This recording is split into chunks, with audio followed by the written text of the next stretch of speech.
Very good morning class 12th। Now ये chapter जो आपका मैनिफेस्टो करंट है वो नियरली कंप्लीट हो चुका है आपके न्यू सिलेबस के अकॉर्डिंग। बट इसमें कुछ ऐसे टॉपिक है जो इस साल सीबीएसई ने एक्सक्लूड कर दिया है, बट वो टॉपिक इंपॉर्टेंट है।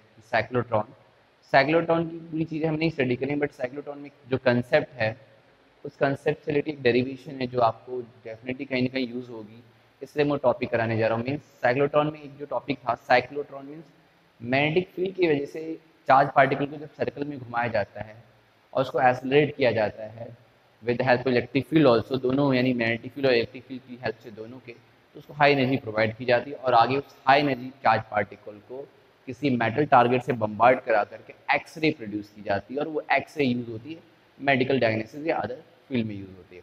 तो अब हमें यहाँ जो आज मैं टॉपिक ले रहा हूँ वो इसलिए इंपॉर्टेंट है क्योंकि इस तरह के एक्सप्रेशन आपने पहले भी स्टडी किए हैं कि gravitation force provide the necessary centimetre force, electrostatic force provide the necessary centimetre force, तो magnetic force also provide the necessary centimetre force. तो ऐसा कैसे हो गया, यानी magnetic force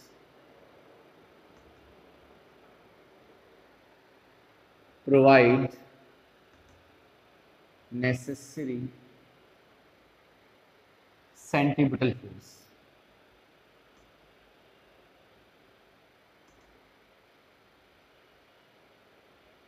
necessary centimetre force magnetic force कैसे प्रोवाइड करेगा, यानी क्योंकि सर्कल में घुमा रहा है, आपको भी मैंने बताया था फ्लेमिंग रूल से आप फाइंड कर सकते हैं कि किस तरह सर्कल में जो है किसी चार्ज पार्टिकल को मैग्नेटिक फोर्स घुमा सकता है। जब सर्कल में कोई चीज़ घूम रही है, जैसे एग्जांपल के लिए कि ये क्रॉस मैंने बनाया, ओके,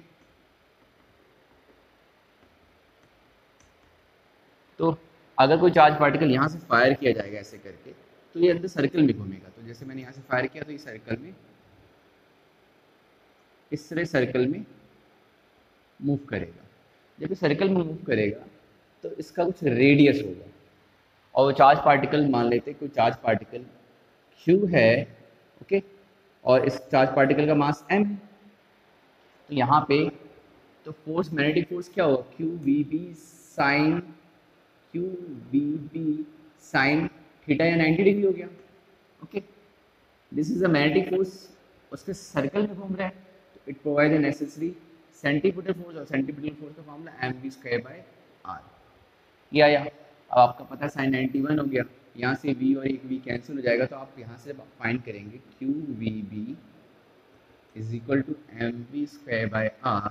तो जो r मिलेगा आपको दैट इज mv/qb मिलेगा, बेसिक फॉर्मूला। और आपको इस फॉर्मूले को पता है मास इंटू वेलोसिटी क्या होता है, लीनियर मोमेंटम, तो p/qb भी लिख सकते हैं।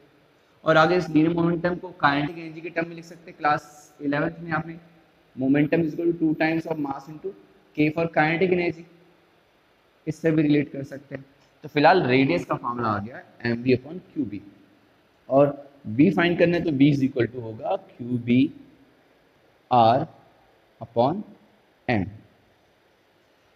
ओके। तो ये रेडियस आ गई, ये वेलोसिटी आ गई।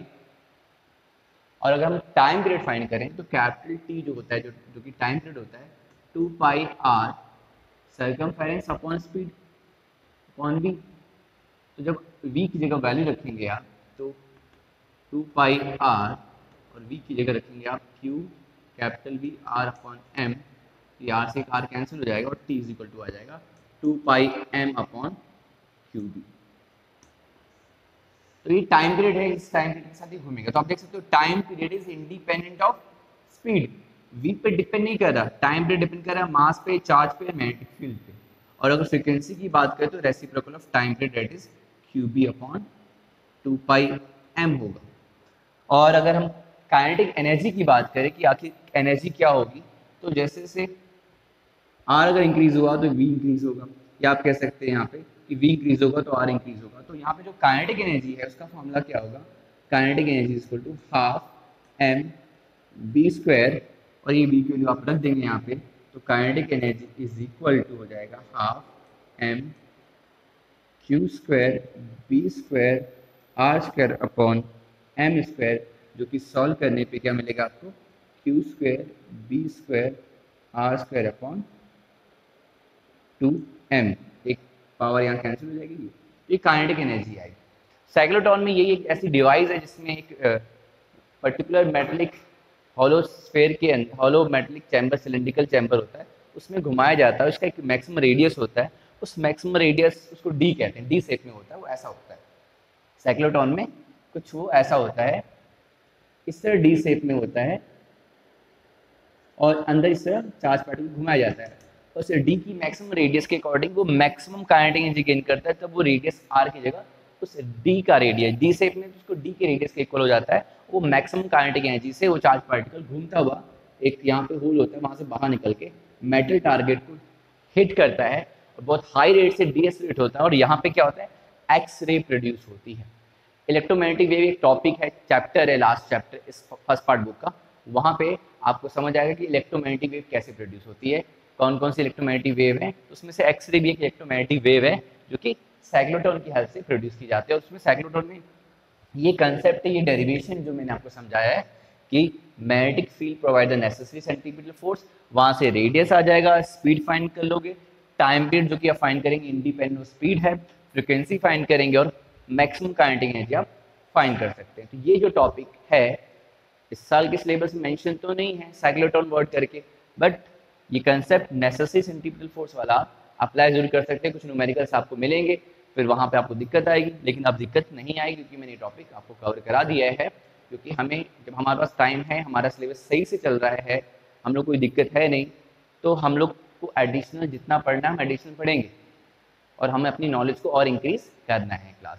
सो अब इस पे आप न्यूमेरिकल अगर आपको मिलेंगे तो आप न्यूमेरिकल कर सकते हो। मैं न्यूमेरिकल डिस्कस भी करूंगा इस पे बेस कि अगर अल्फा पार्टिकल हुआ तो सेम मैग्नेटिक फील्ड में क्या रेडियस होगी, प्रोटॉन होगा तो क्या रेडियस होगी और उनकी रेडियस की रेशियो क्या होगी, वो सब कंसेप्ट आपका यहाँ पे है। तो इस वीडियो को जरूर रिवाइज करें और इसके कुछ क्वेश्चन हम प्रैक्टिस करेंगे और फिर नेक्स्ट चैप्टर पे जाएंगे, चैप्टर 5 पे, that is magnetism and it's matter. Magnet के बारे में वहाँ स्टडी करेंगे। बहुत ही छोटा चैप्टर है, बहुत ज़्यादा डेरिवेशन नहीं है उस चैप्टर में। 3 मार्क्स की एक टॉपिक है वो चैप्टर है, इसमें कुछ सिलेक्टेड 4 to 5 टॉपिक्स है। 1 वीक के अंदर वो चैप्टर भी फिनिश हो जाएगा हमारा, दैट मीन्स इस महीने के लास्ट तक, और फिर नेक्स्ट मंथ हम नेक्स्ट चैप्टर में चलेंगे। ओके क्लास, तो थैंक यू।